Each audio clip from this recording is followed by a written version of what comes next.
Well, it's Tuesday, so it's about 2 days or one full day after the storm.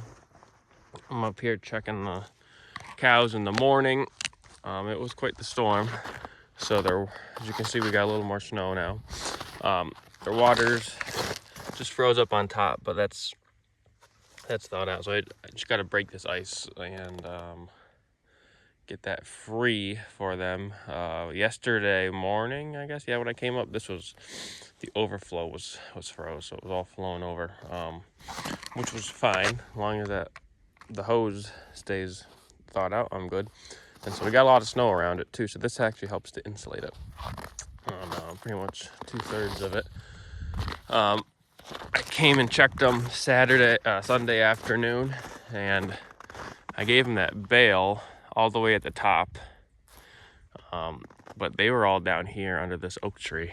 Not that they're getting much cover from it, but I came and just checked on their water and whatnot, and they were cold, and they were bellering, and they were not happy.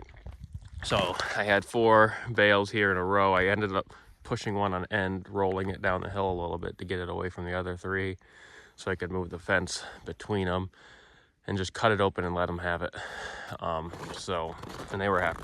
They ate that right up. So I guess they didn't want to make the trek all the way to the top to get that bale, because they had plenty of hay, because they're up there now eating it, but for whatever reason they didn't seem to want to do it during the storm. So they're still picking through this, but this is actually really good, because now they got I was gonna come up and unroll some bedding for them, but they got room to lay down. I don't know if they do or not.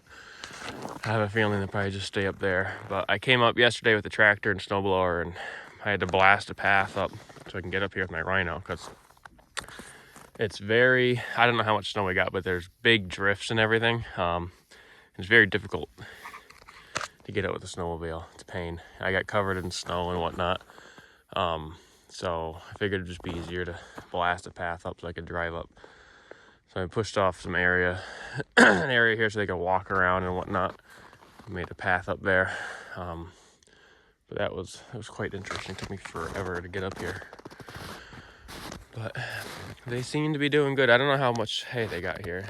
I bet you it's pretty thick. But they're still picking through it. I don't know if they didn't like that bale up there or what, but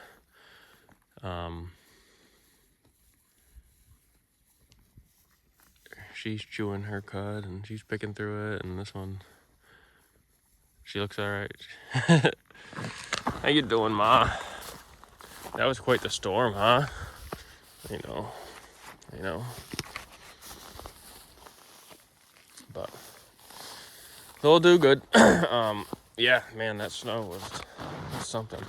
I got a snowblower on a small tractor. The tires they're got small front tires, and it's ice. The ground's somewhat frozen under here, so it was very difficult to back up this hill trying to snowblow. It took me like an hour and a half to get from down there to up here.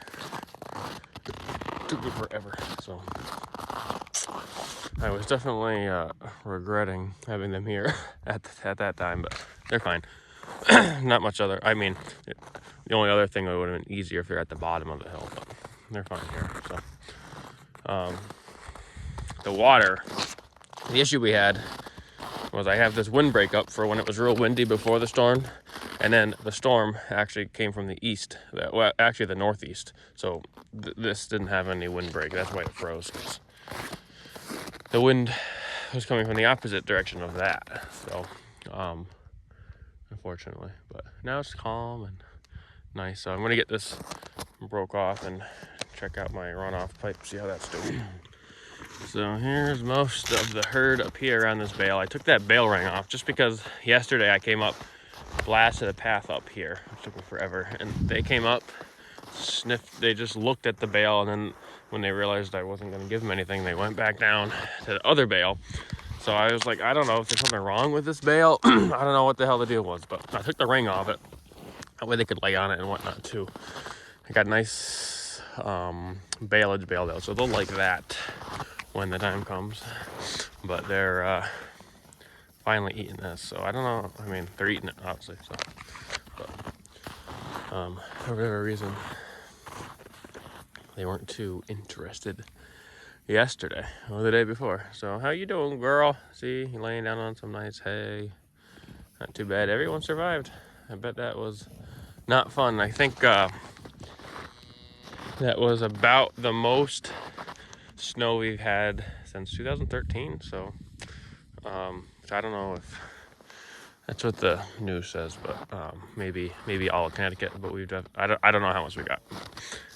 I don't know. I feel like we got some pretty decent snow since then too. So, but if this happens once every 10 years, I'll be happy. Wouldn't want to deal with it every winter, that's for sure. Be nice if they were somewhere where it's flat. It's hard to tell on this video, but even with this path snowblow, there's a little bit of drifted snow and whatnot. I could barely get up here with the Rhino just now, so kind of a pain. But it is what it is. I know you want to scratch. You want to scratch. Everyone's picking away, so they'll be good here for tonight. Or till tonight. I'll probably give them. I'll give them that bale tonight because it's going to get cold again. All week it's going to get down to 0 or negatives. So at night. But as long as the wind's not blowing, we'll be good. So like my fence right there, I know you can't see, but my fence is probably, there's that blue post, 3 feet tall. There's a drift over it, so it's at least a 3 foot tall drift there. The wind came from that direction. Wind came from that direction, blowing this way. And I had these bales set up so they could get out of the wind from the west, but they couldn't get out of the wind because it was blowing from the east, unfortunately. But they survived. And the other herd, oh hey girl, she wants to give me a kiss. Yeah. The other herd survived. They had a barn they could go in, and I was surprised they went in because I opened it up for them, but I wasn't sure if they would make it all the way because they had to probably travel from, let's say their bale was here, they probably had to travel to almost twice as far as where that water is down there to get to the barn. But I just opened up the gates and they knew it was there and they went in, so that was good. So they were fine. I've done that in the past, actually, where the bale was even closer and they did not go to the barn. So I was happy to see them use it. But I got some big drifts up there where it's flat. Some major drifts. So they'll this will be good. They'll pick through this and then they'll have another area to lay down, which is good. That way I don't have to come up and unroll hay, because I'd have to maybe push off a little more of the snow that we can unroll it. But it works out really well when it's windy. I guess if it's not windy it wouldn't work, but wherever you put a bale, you can see the wind, it's very turbulent around the bale, and there's no snow. Every bale, there's no snow around it, so it works out really well to be able to get to it, to cut the net wrap off or cut this plastic off. The wind just, I don't know, doesn't land there. It's all on the other side. So I think with that, I got some other things to do, finish cleaning up. So I figured I'd do a little video and show you that they survived.